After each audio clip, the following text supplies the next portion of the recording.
Greetings and welcome to Let's Talk About Books, baby, where we talk with your favorite LGBTQ plus authors. I'm Anita Kelly, and my guest today is the, I'm going to say, notorious Vali. Hello, Allie. How's it going? It's going okay. How are you doing? I'm doing pretty good. Good. Working hard, trying to put some books together. Yeah. So, well, let's talk about some books, okay? All right. So, I was checking out your book output for 2023, and and you have two novels, and is it a novella or a short story? That you also have, I think, is it a novella? I think that one came out in 22. I did have one. It's On the Rocks. On the Rocks, yeah. I should have saved those characters for a longer book. We might have to revisit them. Yeah, you definitely can. You definitely can, because they were awesome. Yeah, they were. It's one of my favorite subjects is bourbon. So. Well, there you go. Yeah. It would be a fun book to write then. Exactly. Yeah. Think of the research. Oh yeah. That would be fun. There's very little in life that you can't fix with a good old fashioned. Is that your drink of choice? It is. I love a good old fashioned. All right. So you had that novella or short story, On the Rocks, and then you had Never Kiss a Cowgirl, right? Yeah, that definitely came out this year. And then day after tomorrow, the new one comes out. It's going to be Rivals for Love. Which I'm excited about. That one I plan, hopefully, if people enjoy it, it'll be a series, kind of a more family, kind of like the Kane Casey, which is kind of, to me, family driven, but this one will be family driven as well. It's but no murder. Oh, You might want to murder some of the characters, but there's no death. oh, so not every family has death and murder. Exactly. So tell us about, is it Rivals in Love or Rivals for Love? For Love. For Love. Yeah, that one is, so the two main characters are Brooks and Fallon, and they were high school and college sweethearts until one day Brooks disappears and never answers another call, doesn't answer a letter, never gets in touch again, and it really breaks Fallon's heart. She never understands why. So we go forward in time a little bit. Brooks is now living in New York. She is a partner in a hedge fund. She's become very successful, but her mother calls and they have a family emergency, in the sense that their father, the family business is a seafood processing kind of enterprise, which they have plenty of in South Louisiana. They clean shrimp, oysters. So usually, if you're even, no matter where you're sitting in New York or Chicago, sometimes when you order shrimp or fish, that's where it's coming from. It's coming from South Louisiana. So that is their business. Their business is going down the tubes because her father, who is, they have a very complicated relationship, is the reason that she left home and never got in touch with anyone again. But the father now has Alzheimer's, so she has to come home. But when she comes home, she finds that she has a rival for love, and for Fallon, and it's someone in her family. So, yeah. Well, I have to tell you, even though it has not been released yet, the release date is this week. I have read it and I loved it. Oh, good. Yeah. I got a sneak preview and it was really awesome. And thank you. Yeah, and listeners, I really recommend it. It was a great read, a really great story, and I can see why you would, want to make that into a series. Definitely. Yeah. No, I mean, even though Brooks and Fallon are when I started writing this book, I I actually it birthed one of my favorite characters I think that I've ever come out of my crazy little brain. Mm. In Giordano, Angelo Giordano's daughter, and Abria. I mean, and she is just. I think that the next book will be about her. Okay. She's fantastic, and she's tiny but mighty, All and right. it's so. How about that? That's great. So she is Yeah, one of your favorite characters, huh? she really is. It's like I don't know. I started writing it, and I wanted to put a twist on it, and that's one of the things I like to do. Since most of my stories taking place in New Orleans, Mm-hmm. New Orleans sometimes feels like a very small, big town, Yeah. and so if you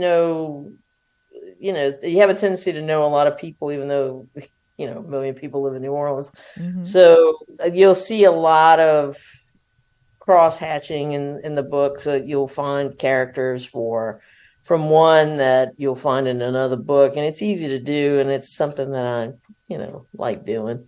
I'm writing the sequel to a Woman to Treasure right now, and actually that is one of the cases. It's a good way to kind of revisit some of the characters I've written in some of the books that people have enjoyed, so you can go back and kind of see how they're doing. Yeah, that is really fun.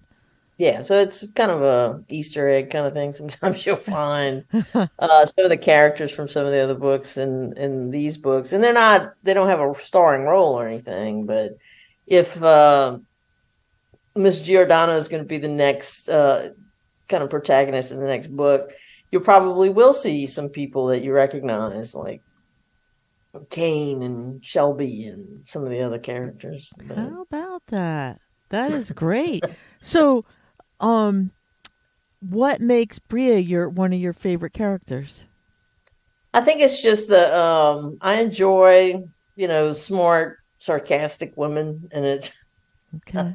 I really pinned her that way. Mm-hmm. And I think she just, like I said, she's not very big, but she knows what she wants. She's not afraid to go and get it. Of course, she has a big safety net in the fact that her father is the head of the East Coast mob. So, I Yeah, that mean, always helps. A little, I a know. little power behind you. Yeah, but she really does care for Brooks in this book. And she is the one that I mean, it wasn't just Fallon whose heart was broken.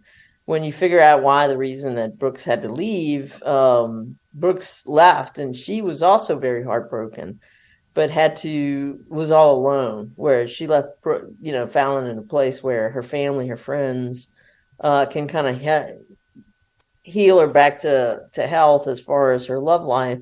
Brooks had to go through it alone. So Bria and the Giordano family adopted her. So it's part of her family. So she's not I mean, she's part of this book, and I think she's an important part of this book, but she's just not the main character. But I think she'll make I just need to figure out who the love interest will be, but I think the next book will be about her. Cool. Very cool. Well, I can't wait for that. Um, so what do you like about Brooks and Fallon? I liked Brooks and Fallon because I like that second chance kind of romance story. Okay.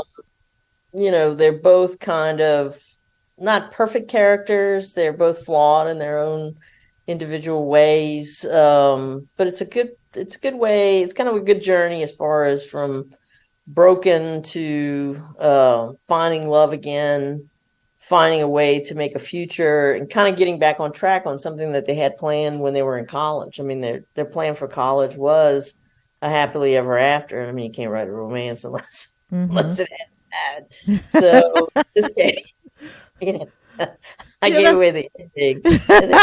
Happily ever after, but you do want where they have. But I think in this case, there's a million second chance romances out there.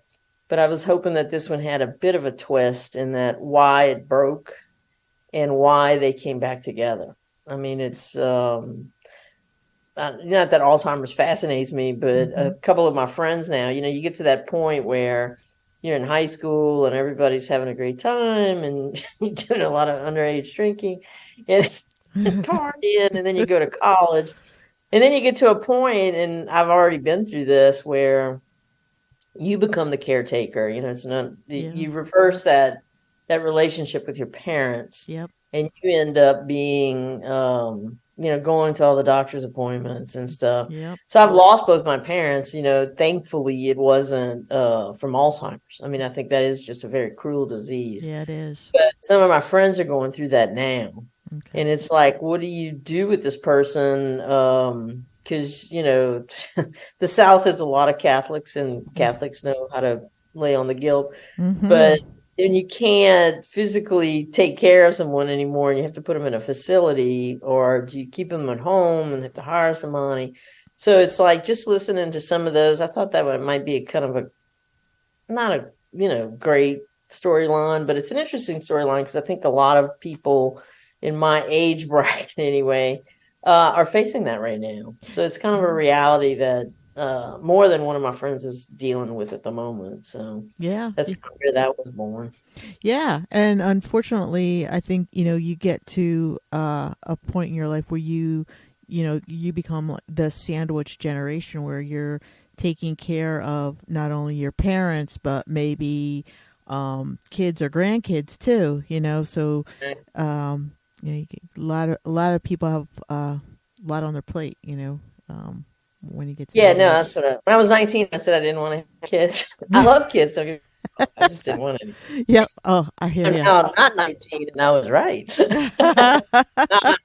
Yeah, on the cool end, I have more than that are not related to me in any way, shape, or form, but they, call for advice, and they, call for money.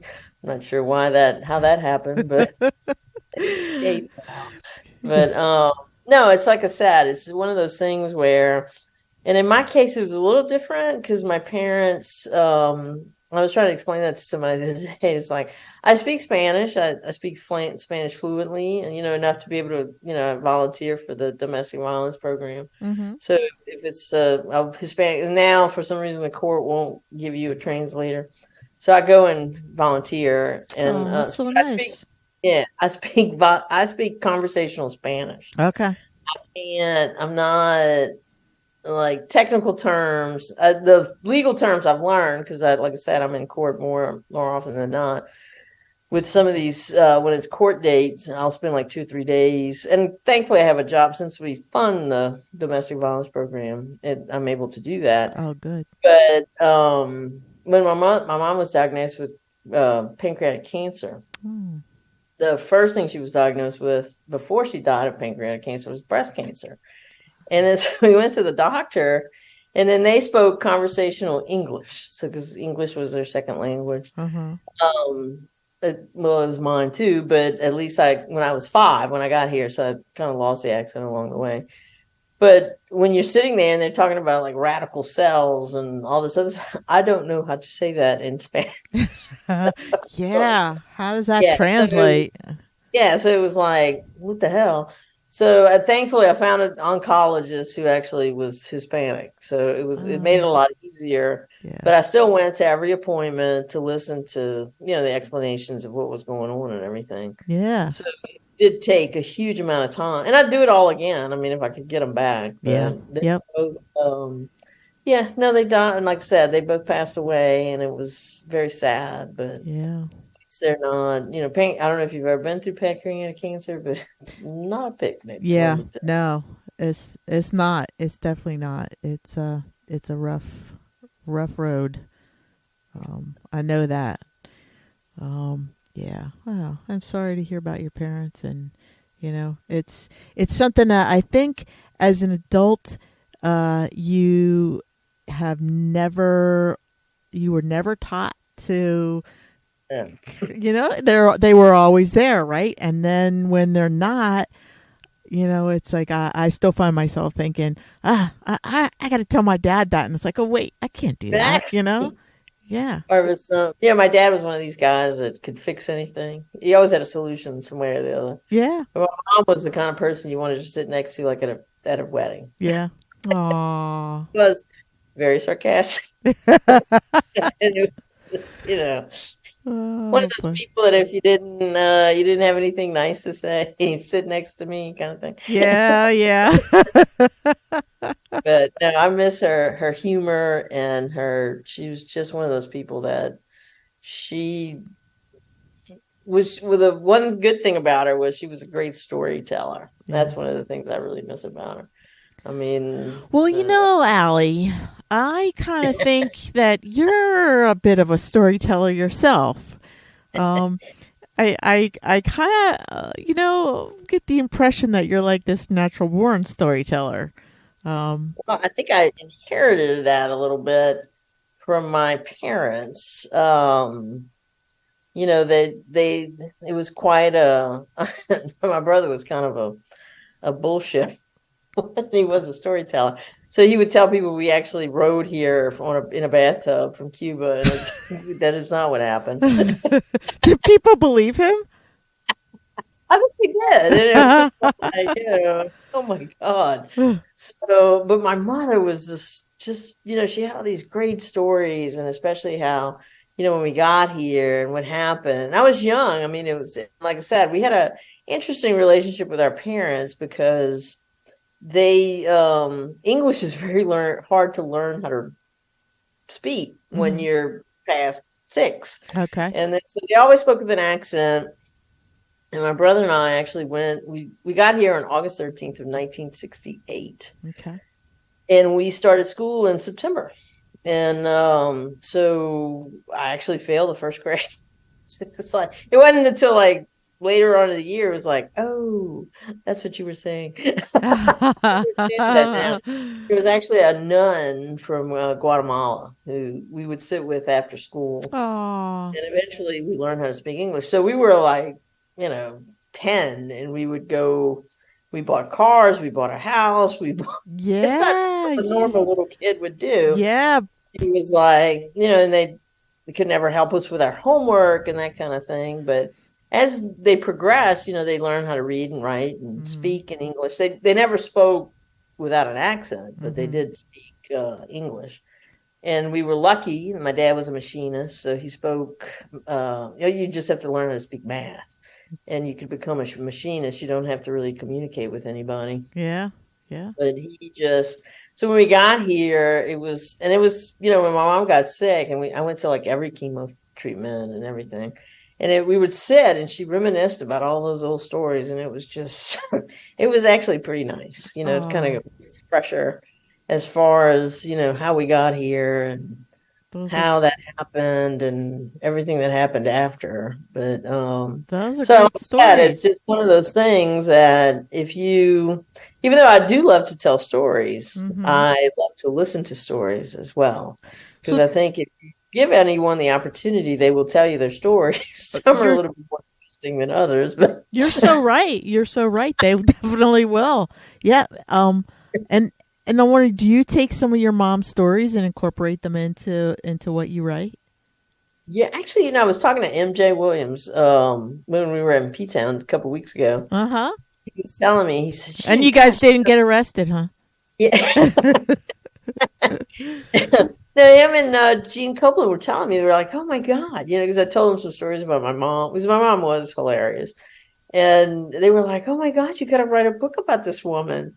And I said, I've incorporated some of them into, just kind of tweaked them a little bit to make them fit the story. But she was, and I said, if I could figure out a good way to tell a fictionalized story of everything that happened to us when we were here, I would definitely do it. I think it's one of those things. When I wrote The Inheritance, it was actually it was just my mom and dad, my brother and I, and my brother passed away about 6 years ago. So after he passed away, and it was like, I was thinking, like, how do you deal with all this grief?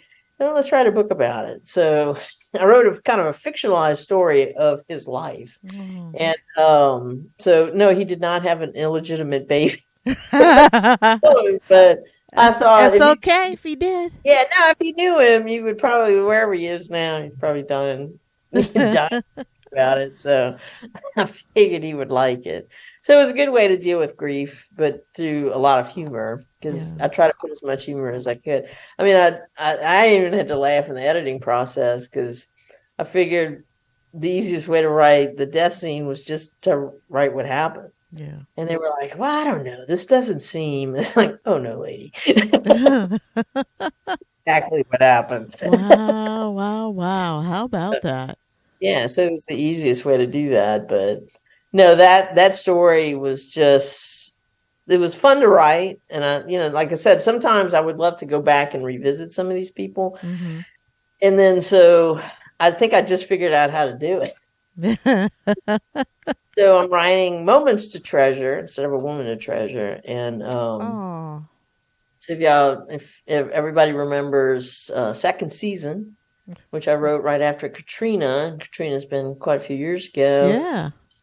Tully had 2 children. So you're going to see the reemergence of Bailey, Oh, wow. Bado, in this book. So How about that? Wow. So you're just so, pulling all these people together. like I said, I think I was looking for something that I needed a kind of a partner in crime kind of thing, and it was like, oh gosh, yeah, that would be a good way to do that. So Bailey's coming back. All right. And when can we expect to see Moments to Treasure? That will come out next year. I'm writing it right now, and it'll go into the editing process probably in the spring of next year. So you'll probably see that one at the very end of next year. Okay. Kind of toward the middle.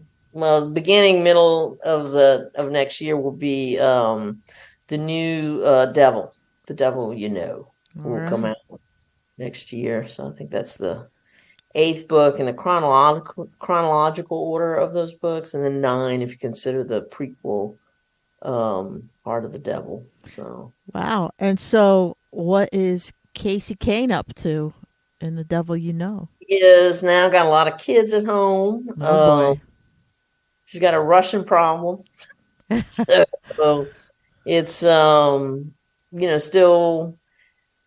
but it's starting to kind of to gel, but she's still her cousin and her new partner who are getting married. I introduced, because I really was going to kind of start to wind it down, and then I introduced the Russian mob into the story. Yeah. It's probably going to take like another 3 or 4 books to get to that. So it'll be, it was really supposed to be the 2 books. So no one is more humbled than me than people who really love that character and wanted more of her. And so it's been a couple of years, I guess, since I wrote the last one. Okay. It's very hard to write those books because they have so many characters. They have so many, I had an editor for a little while who she was like, we just really need the 2 points of view. The 2 main characters. We don't need anyone else's point of view. Okay. Well, this next book should be interesting. 5,200 points of view in it. Oh my word! All of them. It's a very, you got to really keep that timeline going as far as the storyline is concerned, that you don't miss anything, because there is a lot of balls in the air, I guess, Okay. going on. So if I recall, wasn't this the original book?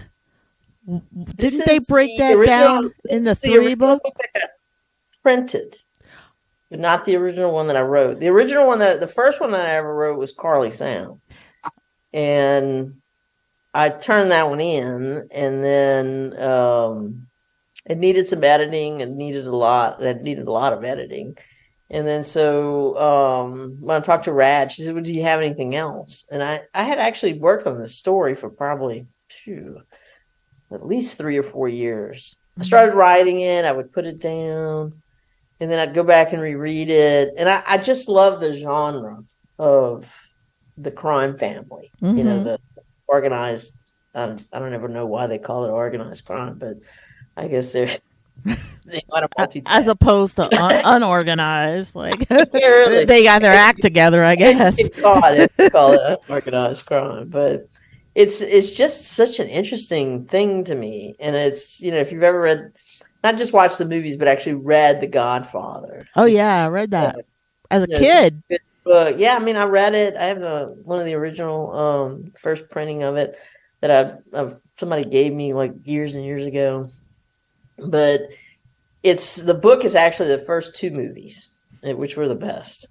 And it's just such a compelling, I don't know, there's just something about it. And then, like I said, to me, I read a lot, and I just never found anything that kind of really covered all that. Yeah. So I said, well, I'm going to write a story. And then I really just wrote it for me because I liked it. And then so I finally finished. I would put it down and I'd write it. And it was like, oh, well, let's add a little bit to it. And then so finally I finished it. I think we had gone to the beach and I finished it. And then so I said, well, I just finished writing this book, and but it was like 800 pages long. That's what I thought. That's what I remember. Oh, so that's where we just cut in the middle. So that's where the Devil Inside and the Devil Unleashed came from. Okay. And it was supposed to be those two. And like I said, I've said this before. Carolyn was like, no one is going to read that because it's violent. And I was like, well, I mean, like I said, I wrote it for me. I mean, hopefully somebody will like it. And then so, like I said, 8 books later. Yeah, I think somebody liked it. People have liked it. So, yeah, no, it's always fun to revisit Cain. Cain is a good stress reliever.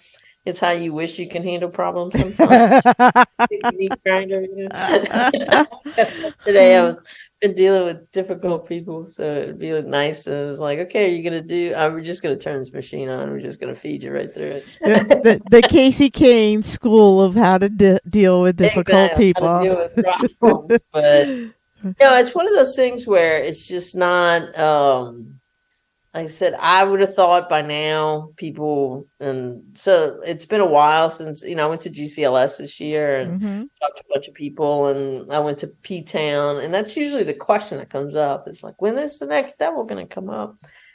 And it's like, so, like I said, it's like that old Saturday Night Live skit they used to do a long time about baseball. And it's like, oh, yeah. Very, very good to me. Yes.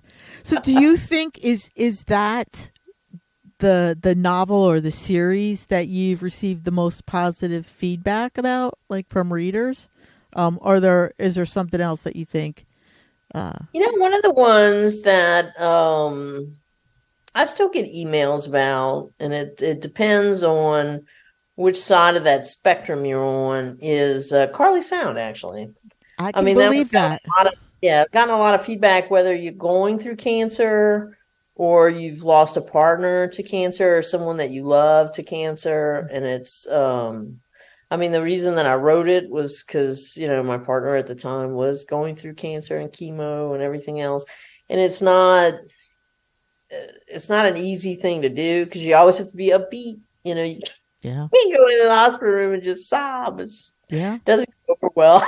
Yeah, no, you're right.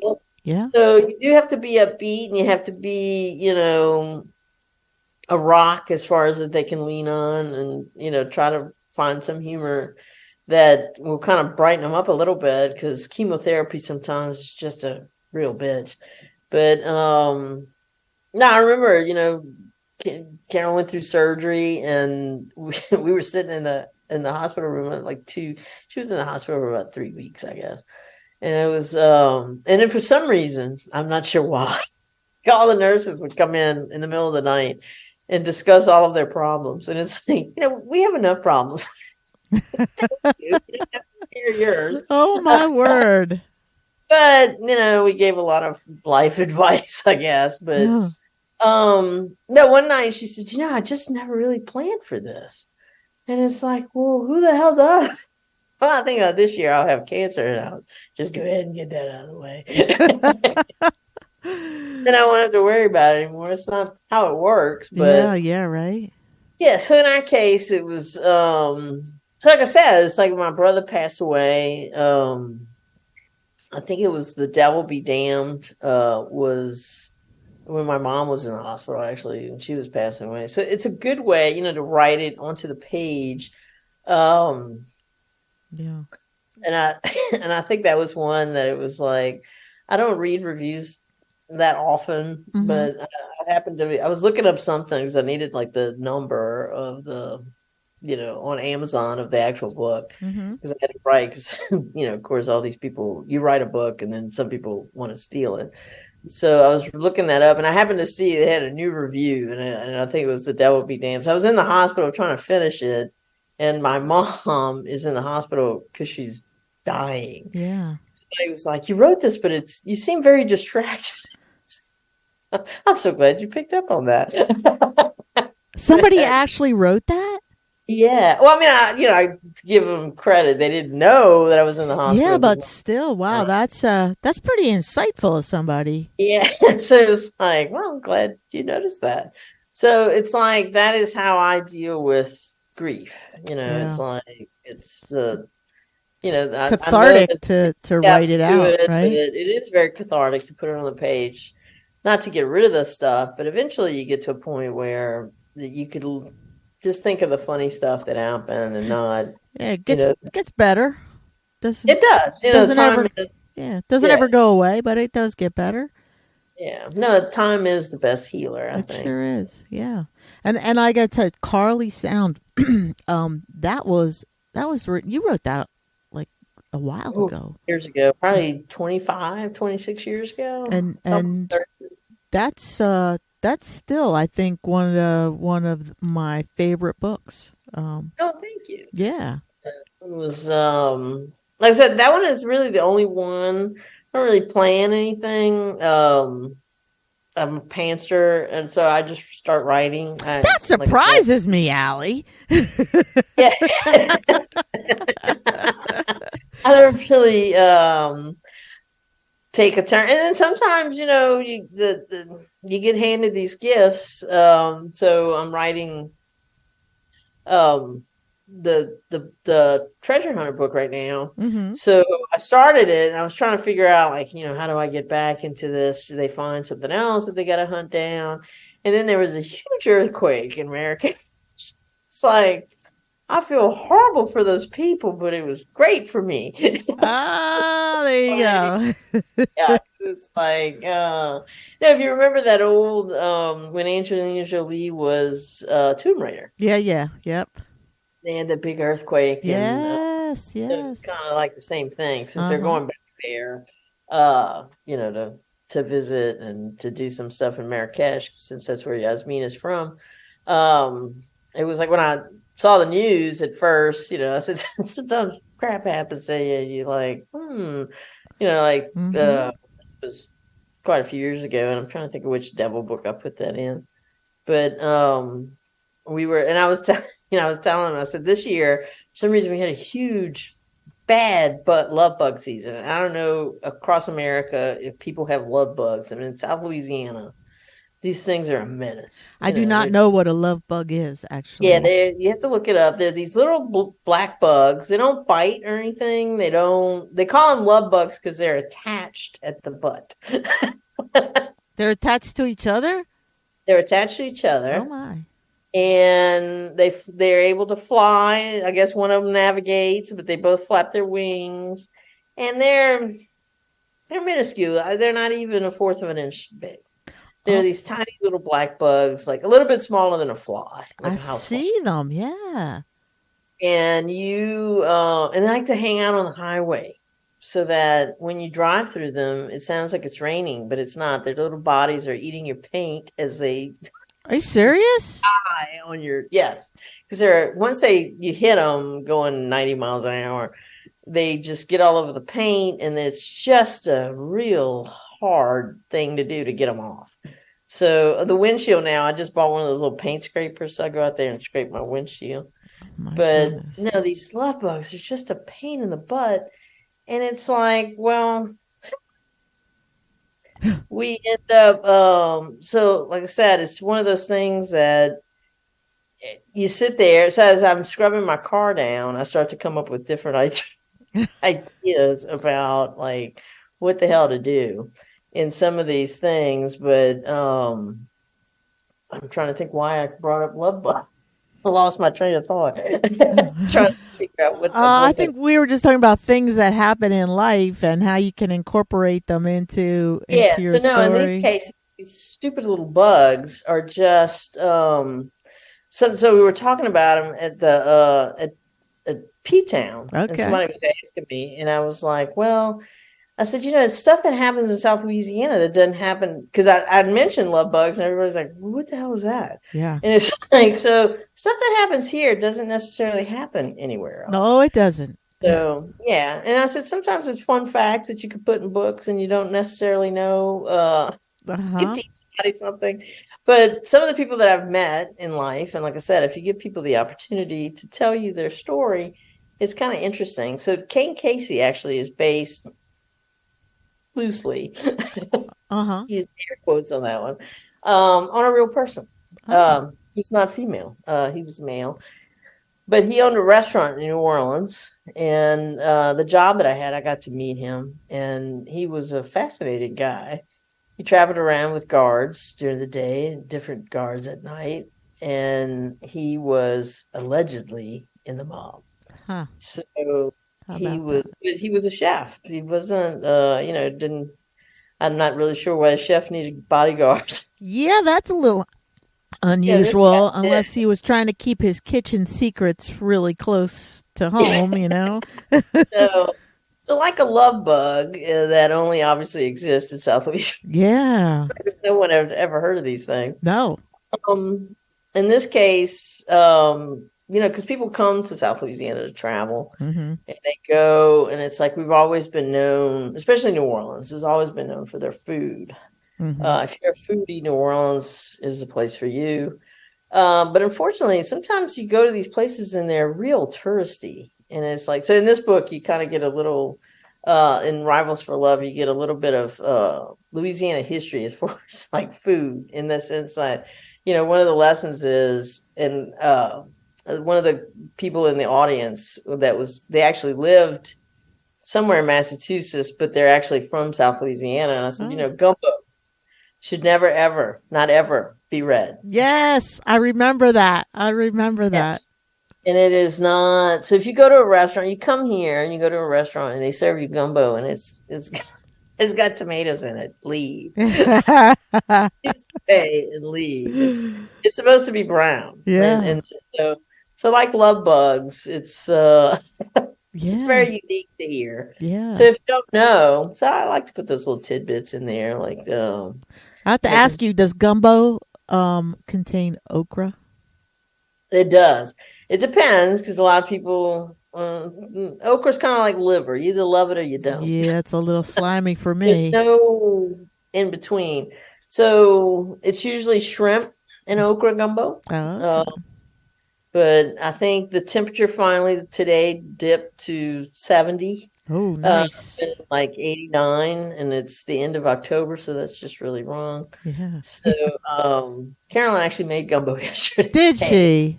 I was like, oh my God, I don't know what you did, but this is like the best gumbo you've ever made. It was delicious. Oh. It was shrimp and sausage. So you could have like shrimp and sausage, duck and andouille that's a big one now.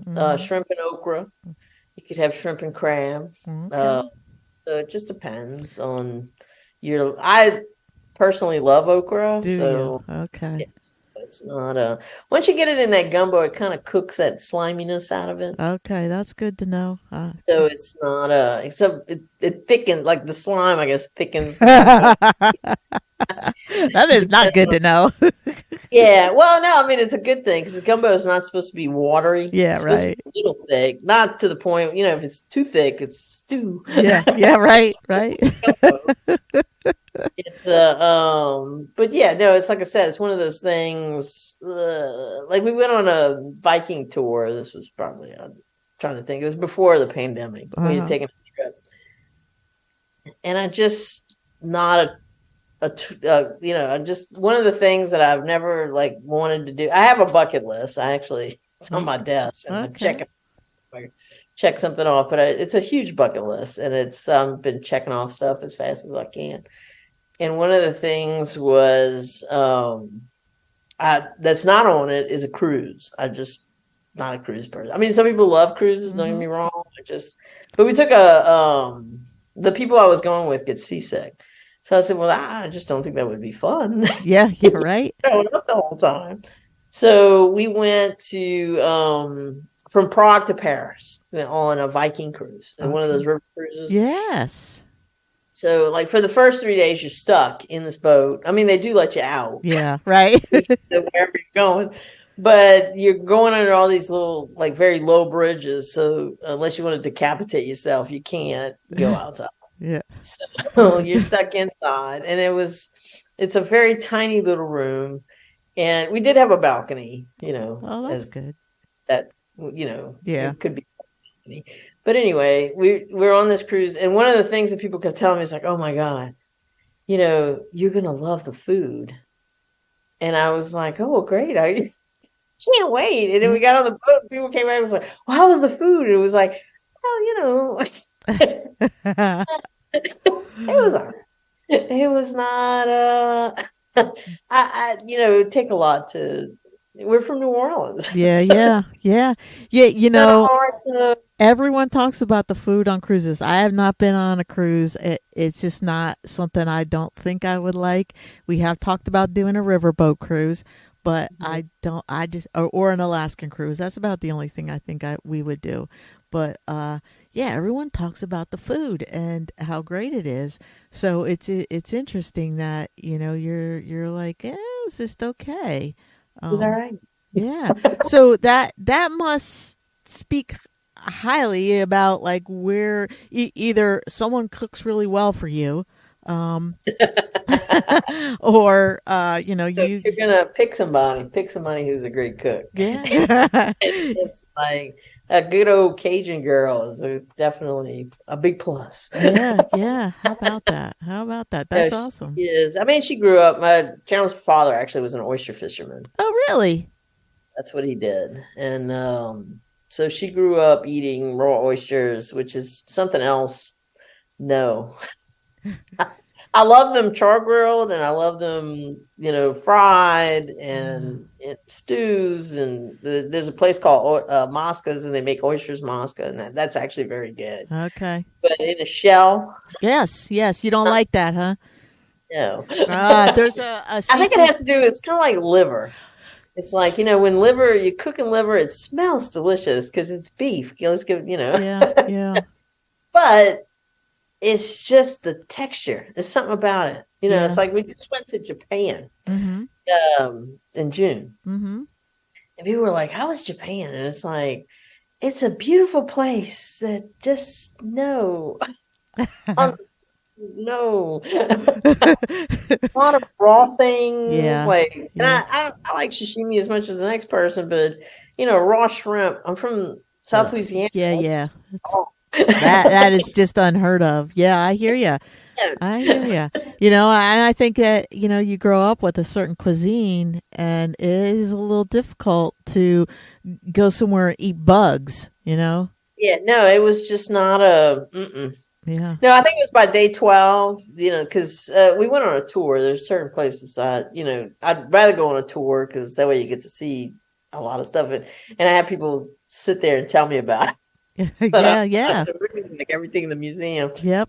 But no, we went, and it was like, I think it was like day 12, and I forget where we were, but like Kyoto maybe. And they were like, well, today you're on your own for lunch. And then so the group we were with were like, what are we doing for lunch? I don't know about y'all, but I'm going to McDonald's. I don't eat McDonald's in the United States. Oh, my God, that's funny. And it was, but the funny part of it was, though? Like here, you're driving down the highway as the love bugs are hitting your car, and you see an advertisement through the slime on your window, and it's a Big Mac. Yeah, and it looks perfect. Oh, I mean, it's perfect. Mm-hmm. And then you go to McDonald's, and you order the Big Mac, and it's not perfect. No, it never is. Nothing like the picture. Yeah, but we ordered there, and so they said, "Oh, well, just go sit down, and we'll bring it to you. You bring your order to you. You get a number." And so we went, and there's a baby grand piano in the middle of McDonald's. So that was the What? first clue that it's not like the McDonald's here. How about that? Yeah. So I was like, so I was, our group, I was like, okay, before y'all bite into this burger, just look at it. And it was perfect. No And if way. you don't eat this burger, it could go for a photo shoot or a commercial because it was perfect. How about that? Like really perfect. That's It was, funny. yeah. And it was one of the best meals I had Oh my goodness. there. Yeah, no, it was really, really good. That's funny that you should say that because my nephew who's in high school, he's a senior in high school. I was just listening to he and his buddies were having a conversation about McDonald's Big Macs. And they were saying that how they've changed, like these kids, they're 17, they're like, well, they've changed so much since they used to, like, when we were kids. And, but even that like these kids notice, the difference that they're not the same as they used to be. Yeah, that's when they got rid of all the trans fat. It's kind of like gluten. Yeah. I don't know what the hell gluten is, but I really like it. It makes food taste good. Yeah, it does. It absolutely does. So it's like, I mean, if you were 18 or 17 or 15 when I was growing up, those McDonald's French fries, Oh, yeah. dreamed about those. Oh, yeah. Yeah. I mean, you would go to McDonald's just for the fries, Just for Yep. that and remember the little spoon for the coffee? Oh, yeah. Oh, yeah. People were using it for cocaine. Yep. Get rid of them. Yep. Like, I kept one of those. Oh, Not that I do coke, I just I bet you there is a McDonald's somewhere who still has those little spoons. I'll bet you. Yeah, no, like I said, we had a great time in Japan. Good. We walked, I think from the 1st to the 16th, we walked like 80 miles. Wow. Wow. Like, I think this is the first trip we're ever going to take where we actually lose weight. Yeah. Yeah. That's unusual, right? Yeah, no, it was just not, yeah, no. And, the funny thing now that I think about it, because, I mean, we traversed Japan. We got on the bullet train. We went through Cool. all this stuff. They took us to the seaside and all the towns and everything. And it's like they're really famous for their Wagyu steak. And it's like, where the hell are all these cows? We were there for like a couple weeks, or more than a couple weeks. Never saw a cow. What? Yeah, they said, oh, no. They keep those inside. They keep the cows inside. That's interesting. How Yeah. about that? I live out in farm country and there are cows all over, and like sometimes they're running down the road and people are posting on like social media, hey, my cow's loose, can you be on the lookout for Effie. I'm serious. Not one cow. Wow. Saw like some sheep and an occasional dog. Oh my But goodness. no, not one cow. How about that? They said, oh, no, they keep them inside. I think they eat like a high caloric diet and they feed them beer and they massage them every day. That's why the meat's so good. It's very spoiled cows in the short span that they're alive. But Oh my goodness. it's not, it was just really kind of a fascinating place. It's Yeah. not, Yeah. It's not New Orleans, huh? no, it's not at all. If you're going to move there, make sure you look good in black and white. Because Everything's black and white, huh? well, it's like they call them company men, Oh yeah. which now encompasses women too. It's just a term. Yeah. But they're all, rushing off to work somewhere. And they're all like really nice. Nice people. If you're lost somewhere, they'll give you directions. And highly smart. A lot of the people that we talk to, they speak like 2-3 different languages. Wow. And very proud of their home, which they should be. I mean, it's a beautiful place. But everybody's dressed in black and white. It was very interesting. That is. That's wild. As you speak to them, no one talks. It's Wow. So we were really out of place. Very unlike the United States, right? Where everyone will give you their opinion whether you ask for it or not. Whether you want it or not. Yeah. And it was fun.